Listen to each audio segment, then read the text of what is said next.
Since the no background videos are a little bit longer, this will give me a little bit more time to talk about it. So, harkening back on the video just before this one, we're going to talk a little bit more about the training regimen that the coach starts to go through for Kay. So, what Kay starts to do in order for you to actually start becoming more of a viable boxer is he starts to, work on his mechanics. He's like, I see that you got, the instinct to live, but I need you to have the instinct to fight. I want you to have the will to live, more or less. So, in the sense of that, he starts to train you in weirdly over the top situations. I think at one point there's even a time where he straight up pulls a gun on this kid and damn near tells him to dodge a fucking bullet.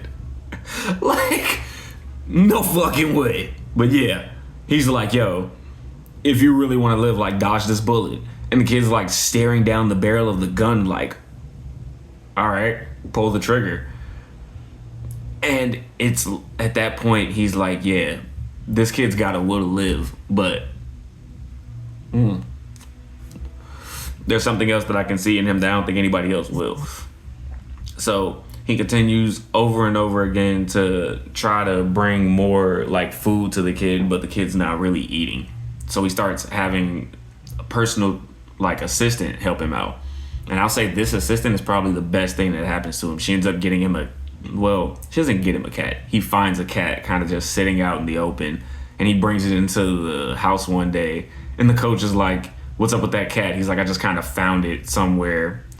And he tries to make him get rid of it, but the assistant that he hired was like, nah, that's probably the best thing for him is for him to keep that cat around. So just let's let him keep it. Actually, it ends up making him more of a responsible person for himself. He ends up starting to take care of himself, and he ends up taking care of the cat at the same time.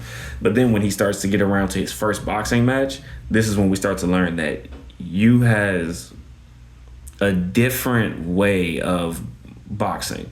Let's just say in any other style that you've seen, there's people that are conservative, there's people that are aggressive, and then there's people that are just kind of, play it by the shoulder, instinctual. Yu is a weird combo mix of all of them. I have to say he's probably the most interesting switch hand boxer I've ever seen, when it came down to anime or manga. But it's the fact that his presence in the ring is demonic. It's monstrous. So when you get around to reading those first couple of chapters, you see the change of a boy into a demon.